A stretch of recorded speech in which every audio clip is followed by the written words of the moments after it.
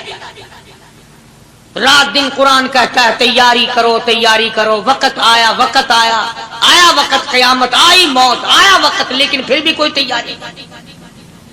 اس لیے قرآن کریم للکار کی کہتا ہے قل متاع الدنیا قلیل. دنیا بہت تھوڑے دنوں کا سودا ہے سمجھ لو. صبح آئی کہ نہ آئی, شام آئی کہ نہ آئی, آیا وقت. قرآن کریم نے ہر ممکن طریقے سے مسلمانوں کی تمام زندگی کے شعبات کو پورا کرنے کے لیے لاہ عمل دیا. میں ایک رخ آپ کو آج دینا چاہتا تھا, اور وہ یہ کہ نبی پاک صلی اللہ تعالی علیہ وسلم نے اس امت کے سامنے کس قسم کے نمونے نہیں رکھے. اخلاق و کردار میں سے کون سی بات حضور صلی اللہ علیہ وسلم نے چھوڑی؟ ہم اپنا پیٹ پہلے بھرتے ہیں, دوسرے کے لیے اگر سوچتے بھی ہیں تو وہ بھی بعد میں. یہاں معاملہ کچھ اور ہے. غزوہ خندق کا زمانہ ہے, مسلمانوں پہ بڑی تنگی اور بڑی پریشانی کا وقت ہے. یہاں تک کہ صحابہ کرام رضوان اللہ تعالی علیہم اجمعین کی جماعت کہتی ہے کہ حضور صلی اللہ علیہ وسلم کو صحابہ کرام نے دیکھا. ایک صحابی آپ کے سامنے حضور کے سامنے آیا اور اس نے اپنا کرتا اپنے پیٹ سے اٹھایا. اس نے بھوک کی وجہ سے اپنے پیٹ پہ ایک پتھر باندھا ہوا تھا. صحابہ کرام دیکھ رہے تھے. اس کے دیکھتے دیکھتے امام الانبیاء محبوب کبریا حضرت محمد مصطفیٰ صلی اللہ تعالی علیہ وسلم نے رحمت والے ہاتھوں سے جب اپنا کرتا اٹھایا, صحابہ کرام کی آنکھوں نے دیکھا حضور کے پیٹ پہ 2 پتھر بندھے ہوئے تھے. حضور پاک صلی اللہ علیہ وسلم کے پیٹ میں. آج کتنا کھاتے ہو پھر بھی نہ شکری, کتنا پیتے ہو پھر بھی نہ شکری, کتنا کچھ کھانے کو مل رہا ہے پھر بھی نہ شکری. کچھ نہیں. حضرت جابر رضی اللہ تعالیٰ عنہ نے جب یہ منظر دیکھا, یہ حالت دیکھی, رہ نہ سکا. صحابی فوراً دوڑا اور دوڑا گھر گیا. گھر بیوی کو جا کے کہنے لگا غضب ہو گیا, تمائی ہو گئی, کمال ہی ہو گیا. حضور صلی اللہ علیہ وسلم کو اتنی بھوک ہے, اتنا فاقہ ہے کہ آپ نے اپنے پیٹ مبارک پہ 2 پتھر باندھے ہوئے. 2 پیٹ پر پتھر باندھے حضور پاک. بیوی کہنے لگی جلدی جا کر کے حضور صلی اللہ علیہ وسلم کی دعوت کراؤ, ہم کھانا کھلائیں گے. یہ 2 شیر ہوں 1.5 شیر ہوں, یہ جو ہے یہ بکری کا بچہ ہے, ہم اسے ذبح کرتے ہیں, بہت جلدی تیار کرتے ہیں, میں ان کو پیستی ہوں اور تم جاؤ جا کے دعوت کا کیا. حضرت جابر رضی اللہ تعالی عنہ حضور کریم صلی اللہ علیہ وسلم کی خدمت عالیہ میں آئے.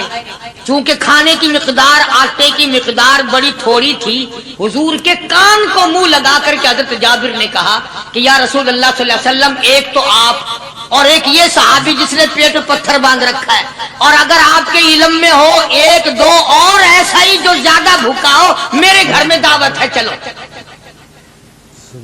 آپ لوگوں کا کھانا میرے یہاں ہے, ایک تو آپ اور ایک یہ جو ہم نے دیکھا پیٹ میں بکری پتھر باندھے پھر رہا ہے, کمر سیدھی نہیں ہو سکتی, اور ایک آدھا اور اسی قسم کا جو زیادہ تنگ ہو رہا ہو. جابر نے تو اتنی بات کہی. حضور کریم صلی اللہ تعالی علیہ وسلم ایک بہت بڑے پتھر پہ کھڑے ہو گئے اور اعلان کر دیا تمام کا تمام لشکر چلے, سب کی جابر کی گھر دعوت ہے. سبحان اللہ, سبحان اللہ. سارے کا سارا لشکر چلے, ساری فوج. جابر بھی حیران, بلکہ اعلان کر دیا چلو سارا مدینہ چلے. حضرت جابر رضی اللہ تعالیٰ عنہ وہی تو کھڑے تھے, بس قدموں کے نیچے سے زمین نکل گئی کہ یہ کیا بنا. کھانا تو 2 3 4 آدمیوں کا مشکل بنے گا, یہ 12,000 سے زیادہ بڑا لشکر ہے اور آپ نے سب کو اعلان کر دیا, اب کیا بنے گا؟ سب کو اعلان کر دیا حضور پاک صلی اللہ علیہ وسلم کے. حضرت جابر دوڑے دوڑے پریشانی کے عالم میں گھر گئے. گھر والی کو کہنے لگے کہ کام خراب ہو گیا. بیوی کہنے لگی کیوں؟ انہوں نے کہا میں نے تو اللہ کی بندی ایک تو حضرت کی دعوت کی تھی اور ایک وہ دوسرا جو پیٹ پتھر باندھے ہوئے آیا تھا, اور میں نے عرض کیا تھا کہ 1 2 اور اسی طرح کا جو زیادہ تنگ ہو رہا وہ دعوت ہے. حضور نے تو سارے لشکر کو اعلان کر دیا کہ چلو جابر کے گھر دعوت ہے. سبحان اللہ. کبھی کبھی عورتیں بھی ایسی بات کر دیتی ہیں جو مردوں کو نہیں آتی, مگر وہ اس زمانے میں عورتیں بھی کہاں, اب تو تلی لگانے والی تو ہیں, ماچس لگانے والی, جلتی پہ تیل چھڑکنے والی. تو کوئی مرد ہے وہ اتنی بات کہے گیا تو بیٹھا سنتا رہا تاکہ اس کو کوئی جلدی قتل کرے تو میں رنڈڑ بنوں بازار میں پھروں. دیر نہیں لگاتی, آگ لگاتی. حضرت جابر رضی اللہ تعالیٰ عنہ کی بیوی کہنے لگی آپ کو پریشانی کی کیا بات ہے, ایک بات بتاؤ. حضور کی کان مبارک میں آپ نے اپنے کھانے کی مقدار بتائی کہ نہیں؟ تم نے جو حضور صلی اللہ علیہ وسلم کی دعوت کی تھی کھانا بتایا تھا؟ ہاں میں نے تو بتا دیا تھا کہ تھوڑے سے جو ہیں اور 1 بکری کا بچہ, میں نے بتا دیا تھا. پھر کہنے لگی آپ پریشان کیوں ہوں اور میں پریشان کیوں ہوں؟ لانے والا جانے کھلانے والا جانے. سبحان اللہ. لانے والا جانے کھلانے والا جانے. حضور ہمیں پریشانی کی کیا بات ہے اس میں؟ دعوت ہم نے تو حضور کی دعوت کی اور حضور نے سارے لشکر کی ہم نے تو نہیں کی نا. اب حضور صلی اللہ تعالیٰ علیہ وسلم نے دعوت فرمائی ہے اور وہ خود ہی جانے اور ان کا خدا جانے. آپ تشریف لے آئے, کھانے کی مقدار کا تو پتا تھا. آپ نے فرمایا کہ وہ ہنڈیا جو ہے اس کو کھولنا مت, اور وہ جو آٹا ہے جب تک میں نہ آؤں پکانا شروع مت کیجو. آپ نے اپنا لعاب مبارک آٹے میں بھی ملا دیا اور ہنڈیا میں بھی ڈال دیا. اس کے بعد پکانا اور کھلانا شروع کیا گیا. علماء کرام نے لکھا ہے 12,000 کا لشکر بھی کھا گیا, کھانا جتنا تھا اتنا ہی باقی. سبحان اللہ. سارے کا سارا لشکر کھا گیا, سارا مدینہ کھا گیا. اب یہاں سے یہ ہمارے زمانے کے جو مردوں کی کفن اتارنے والے لوگ ہیں وہ ختم کا ثبوت نکالتے ہیں یہاں سے کہ حضور صلی اللہ علیہ وسلم نے ختم دیا تو 12,000 آدمیوں نے کھا لیا. چلو ہم بھی مانتے ہیں آج یہ ختم دے کر 1 کا کھانا 2 کو تو کھلا کے دکھائے. ارے وہ تو معجزہ ہے محمد عربی صلی اللہ تعالی علیہ وسلم کا, اور وہ تو آپ کے لعاب مبارک کی برکت ہے, آپ کی دعا کی برکت ہے. بے شک حضور پاک صلی اللہ علیہ وسلم کی. یہ تمہیں کس نے بتایا کہ حضور صلی اللہ علیہ وسلم نے جابر کے کھانے پہ بیٹھ کر ختم پڑا تھا؟ حضور پاک صلی اللہ علیہ وسلم کا جو ہے معجزہ, یہ تو معجزہ ہے محمد عربی صلی اللہ تعالی علیہ وسلم کا, اور اللہ پاک نے نبی کے ہاتھ پر ہزاروں نہیں لاکھوں معجزات کا اظہار فرمایا. بے شک معجزہ ہے حضور پاک صلی اللہ علیہ وسلم. تو یہاں سے غلط چیزوں کا اجرا کرنا آگے آپ لوگوں نے سنے ہوں, اور پھر وہ ختم ہو گئے. پھر حضور تشریف لائے اور انہوں نے ان دونوں بچوں کو مردوں کو چھپا کے رکھ دیا. جب بچوں کو لایا گیا تو مردے تھے. حضور نے بچوں کو فرمایا تم زندہ ہو جاؤ. وہ کہنے لگے جب تک ہماری بکری کا بچہ زندہ نہ ہو ہم زندہ نہیں ہوتے. وہ ہڈیاں جوڑی, حضور نے بکری زندہ کری جب وہ بچے کھڑے ہوئے. قرآن پھانسی دیتا ہے, افسانہ بنا کر پیش کرو نا وہ بڑا جلدی مانتے ہیں. امام الانبیاء محبوب کبریا حضرت محمد مصطفیٰ صلی اللہ تعالی علیہ وسلم کا قرآن کریم نے اسی جنگ میں اسی جہاد میں ایک واقعہ پیش فرما دیا. سبحان اللہ. اس واقعے سے پہلے پتہ کیا ہوا؟ حضرات صحابہ کرام رضوان اللہ تعالی علیہ مجمعین کے ہاتھوں سرکار دو عالم صلی اللہ علیہ وسلم بھی ساتھ تھے. کافروں کا ایک بہت بڑا بہادر پہلوان مارا گیا. سبحان یہ جو غزوہ خندق ہے جس کو غزوہ احزاب کہتے ہیں، قرآن میں ذکر ہے اس کا، ویسے کوئی بات بنا کے نہیں کہہ رہا ہوں، اللہ، یعنی یوں سمجھو اب میں سورت احزاب کے تیسرے رکوع کا آخری آیتوں کا ترجمہ کر رہا ہوں، اور یہ اتنا مشکل وقت پڑا تھا صحابہ پہ، ایک تو گرمی سخت تھی، اور چاروں طرف سے جن یہودیوں نے عہد و پیمان کر رکھا تھا حضور صلی اللہ علیہ وسلم سے، انہوں نے بدعہدی کر دی، وہ سارے کے سارے صحابہ پہ یکدم ٹوٹ پڑے، صحابہ بیچ میں آ گئے میدان میں، نہ پانی نہ کھانا نہ روٹی نہ جوتی نہ کپڑا نہ اسلحہ نہ لینا نہ دینا، بلکہ یوں لکھا علماء نے کئی کئی دن ہو گئے پانی کی بوند نہ ملی، اللہ بوند نہ ملی پانی کی، اور صحابہ گھاس کھا کھا کر کے گر گئے اور شہید پہ شہید ہو گئے۔ بے شک لیکن قربان جاؤں، یہ قرآن اللہ کا تمہارے سامنے آج بھی موجود ہے، اسے پڑھ کے دیکھو، کبھی کسی صحابی نے ایسے وقت میں بھی یہ بات نہ کہی نبی صلی اللہ علیہ وسلم کو، یوں بھی تو نہیں کہا کہ اللہ کے نبی پہلے کچھ تیاری تو کیا کرو، یوں ہی خام خواہ کے مرا دیتے ہو بندے، اللہ، پہلے موقع تو دیکھا کریں آپ ہو کیا رہا ہے، یوں ہی لوگ بھوکے پیاسے مر گئے، نہیں، اتنی ثابت قدمی اور اتنا ایمان تھا، اتنا جذبہ تھا، حضور کی ذات پر اتنا یقین تھا صحابہ کو کہ آج اس دنیا میں جتنا یقین ایک صحابی کو تھا، اربوں خربوں مسلمان مل کر بھی ایک صحابی کے برابر یقین پیدا نہیں کر سکتے۔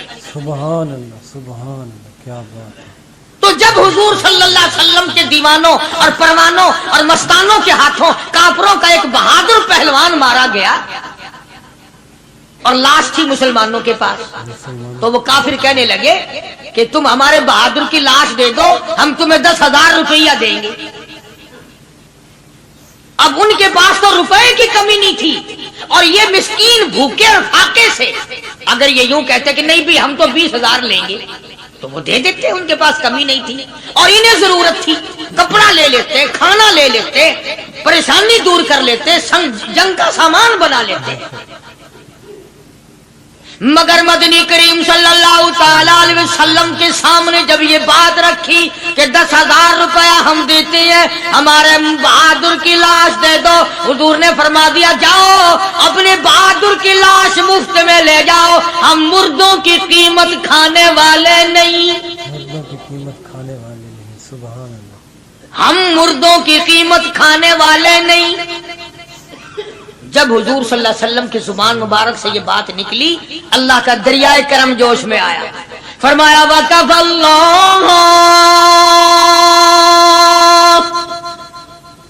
وَقَفَ اللَّهُ الْمُؤْمِنِينَ الْقِتَالَ، فرمایا میرے نبی اب آپ اطمینان رکھے، کوئی ضرورت نہیں، اب میں تیرا خدا خود ان سے جنگ کروں گا، اب میں لڑوں گا ان سے۔